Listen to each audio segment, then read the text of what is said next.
We got a special guest joining us tonight, Raja Bell. If you heard that name, well, you should know it because this guy was pretty good when he played, and he's on the line right now. Raja, what's going on, man? Chilling, fellas. Thanks for having me. Nah, no problem, no problem. So, big question for you, Raja. What have you been up to, and are we going to see you back in the NBA? No, for about a year there when I had to sit out, I was still training. I still had the itch. I wanted to play, but earlier this year, I just kind of shut it down, man. I'm 37. I got 3 young boys. I do miss it, but just physically, it wasn't realistic for me to keep training and keep putting my body through what I've been putting it through for the last 20 years. So, right now I do some basketball work up in the Broward area with camps and stuff like that. I do a little color for ESPN, some of their 360 games, or their ESPN 3 games and their ESPN U, and I'm just kind of chilling, man. I'm enjoying retirement for the meantime and trying to find out what the next chapter is going to hold for me, Yeah, that's awesome. And also, I had heard that there was a report that you were working out for the Knicks in the summer, and it had a really impressive workout, actually. That's what all the reports said. And I was as a Knicks fan, I was really excited because a guy that plays defense, can shoot threes, fits in perfect with the system. And, I was kind of hoping that maybe something would get worked out there. But like you said, everything, wishing you good luck, obviously, going forward. And, it's a shame that didn't work out. But that would have been great situation for sure. Yeah, man, I appreciate that. My wife's family is from Long Island, so I spent summers up there. And, there wasn't a more desirable destination for me, maybe other than the heat. I really wanted to play for the Knicks. And it was strange, man. All the ducks lined up that day when I went into the gym. It was like, I shot the ball better than I shot it ever. I played against the 2 young kids.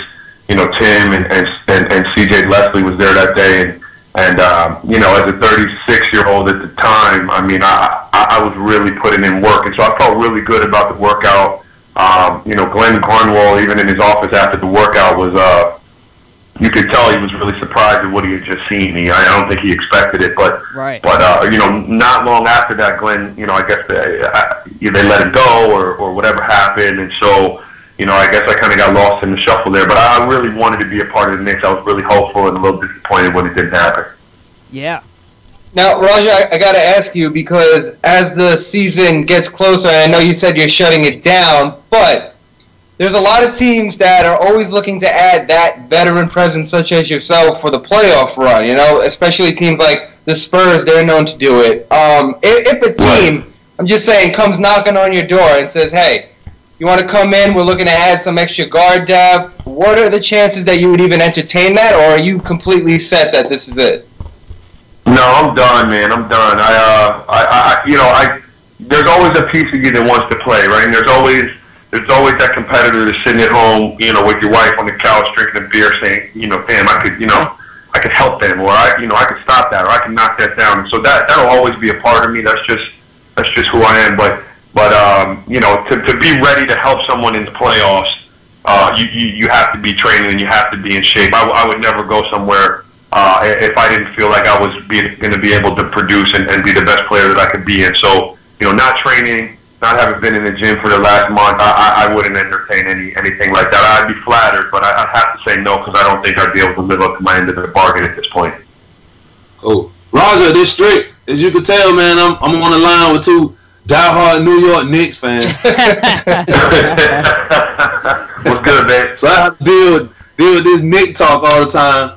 But I just wanted to get your take, man, on everybody's on this LeBron, Kevin Durant, man. And you was a guy that guarded Kobe and a lot of other top scorers in the league, man. What do you think? Who do you think the best player is right now? Who would you give MVP between LeBron and Durant? Yeah, that's a good question, man. I was kind of fortunate when they both came in the league that that I got to guard them both, before they really figured out what their NBA game was going to be like. So I didn't have to see the monsters that they've become right now. I got them as youngins, and I'm fortunate I could tell my boys that I played against them both. And right now, I think that LeBron is still the better player. Like, if I had to start a franchise and build it around someone, I would choose to build it around LeBron, just because he's physically more imposing. I still think he's a better facilitator, but he can still take it over when necessary. That's not taking anything away from KD. KD's right on his heels. But having said that, I think this year KD is my MVP. I think he's taking his game to another level, getting in that much closer, to LeBron. And what he can do at 6'10", whatever they list him at, 6'11" with the ball, from basket to basket, he finishes at the rim. His range is, 8, 9 feet behind the three-point line. So he's really impossible to guard. So I got LeBron as the better player fractionally right now. Like, it's really small margin. But I got KD as my MVP just because he's got to do so much more for his team to win than LeBron does. LeBron gets, he gets nights where, D-Wade will carry the load or Chris Bosh every now and again will carry it. And KD, quite frankly, doesn't have that. So I give it to KD. Now, Raja, you played for Mike D'Antoni in Phoenix, and obviously the Lakers are a big story this year, not playing well at all, having a nightmare of a season, especially as of late. Do you think Mike D'Antoni's system is capable of winning a title? What's interesting about Mike's system is, before I even got to Phoenix, Mike started playing small ball. As soon as he got Steve from Dallas, he started to implement his small ball and pushing the tempo and kind of positionless basketball. And so, we ran that for years and years in Phoenix. And so, we weren't fortunate enough to catch a break here or there. We had some injuries. And so, we didn't win. But, that is the blueprint that Eric Spoelstra and the Heat are working off of right now. Granted, they've got much better talent across the board than we did, and that's why they win. But the essence of what they're trying to do offensively is exactly what we were trying to do. We spread the floor. It was drive and kick. It was a lot of three-point shots. We rarely played with the center. We played with Amari most of the time, who was a mid-range jump shooter. And so I firmly believe that Mike's system can work. It's a personnel-driven system, though, in that if you don't have the pieces to make that system work, and it starts with a point guard that's healthy and that can push the tempo. Steve's old now, man. Steve can't move like he used to move. He can get up and down that court. And the Heat have the luxury of having LeBron, who plays most of the point, from the forward position. But if you don't have that, then the system doesn't work. So the answer is, yeah, the system works. The Heat win championships doing it, but you have to have the personnel to do it. All right. Y'all feel the same, man. What do you feel about, man, the league, man? Right now, man, when we played back in the day, you had like Jerry Sloan, you had Pat Riley, you had Larry Brown. Now, man, you have all these young coaches, man. You got these college coaches coming in, man. I've been watching the game, and I feel like the players are kind of taking over the league now. Like when we were playing in the league, it was more like, okay, like a Pat Riley, okay, it's my way or the highway. Now it's kind of like, okay, if the star player don't like you, okay, we're gonna get rid of you and bring somebody in who that player particularly likes. Do you think it's like a changing of the guard right now in the NBA? Yeah. I think you had a good point. Like those guys that you mentioned, the Pats, the Jerrys, the Don Nelsons, they had clout, they had age, they were of a different era, and so you kind of revered those guys. You watched them play, you knew who they were. These guys now, the guy in Boston, Brad Stevens, he's only a couple years older than Gerald Wallace.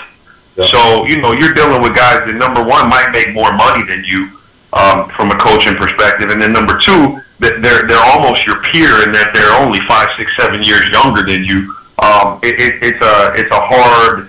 It's not as easy to maybe rule with an iron fist. So there's got to be more give and take just because you're about the same age. And so that coupled with the salaries that guys were making, before they changed the collective bargaining agreement, and social media, quite frankly, is giving everybody a voice. You used to have 1 or 2 voices coming out of a locker room. You had a coach and then maybe a star player that was going to get the interviews. And so you could kind of control what was going to come out of your organization. You've got no control anymore. People can tweet as soon as the game's over, before the game. And so there's a lot more information given and taken, and I think there is less control from a coaching perspective than there was, when we played. Do you think that hinders the game or hurts the game? Is it better for entertainment? Because the league is about money. It's a big cash cow.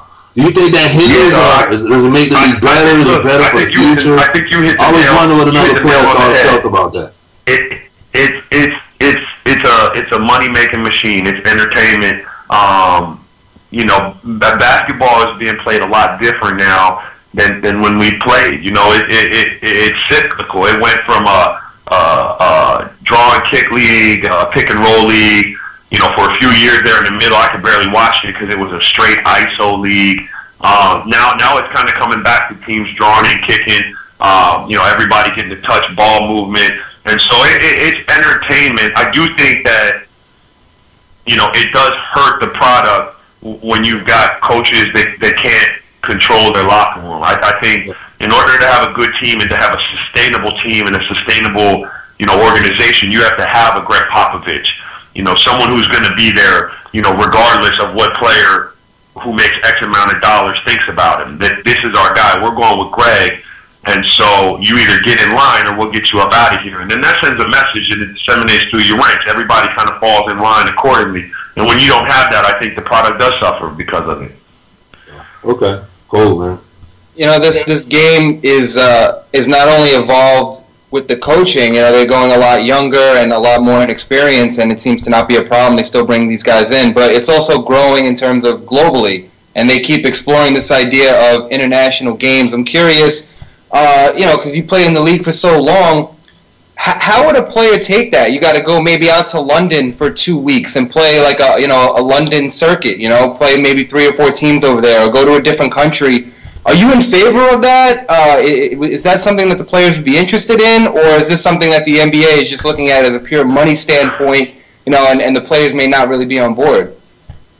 Well, I would be okay with it. You know, I thought the game, first of all, you know, from where I came from and where a lot of guys come from, the game gives you the opportunity to see so many different places and do things that you wouldn't ordinarily have had a chance to do. And so, you know, if the game took me to London to play for a week or 2 weeks, I'm down. I'm ready to go.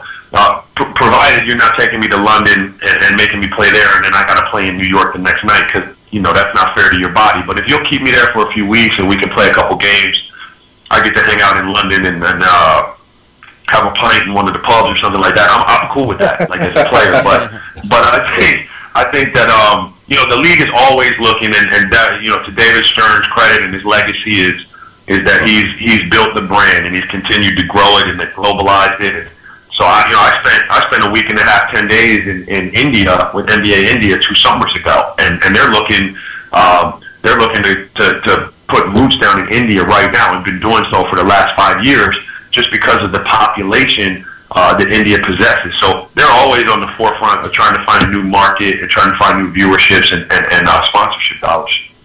All right. Now, Raja, we like to get to know the players also off the court. And one thing I like to ask is, when you're not playing basketball, when you weren't playing basketball, what was a big hobby of yours? What do you like to do in your spare time? Man, I love. First of all, I love every sport, man. So if you name it, you know, I'm playing it. I play tennis with my dad in the mornings if I get a chance. I love to golf. That's probably my most passionate hobby. I'm not great at it, but I love to do it. Well, our family are big fishermen, so we'll bass fish and peacock bass fish here in Florida. We also go out and, you know, do some deep sea fishing, some big game fishing. Between those 3 things, they keep me pretty occupied, and you know, I got 3 young boys under the age of 6, so if I'm not doing those 3, I'm spending time with them and my wife. All right. See, AJ, what he does, you go outdoors and you enjoy the outdoors and get active. This guy, AJ, you know, he plays NBA 2K about 18 hours a day. You always got to bring it up. Why we got to go there, that's what Why we got to do hoping for you to say that you play NBA 2K, because then he was going to go into a whole video game spiel about how good it is. And now he's got nothing to say. I might play Madden 25 with my older son every now and again, but other than that, no video games.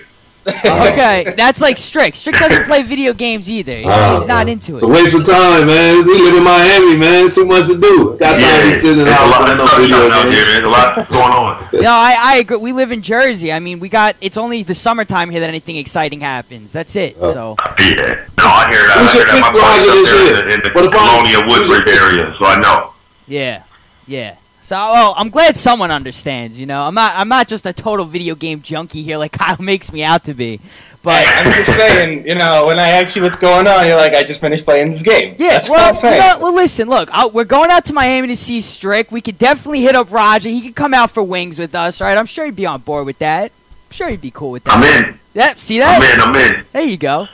Awesome. Raja, again, thank you so much for joining the show. It was awesome catching up with you, and good luck with everything going forward. Maybe we'll see you on ESPN or something doing the broadcast.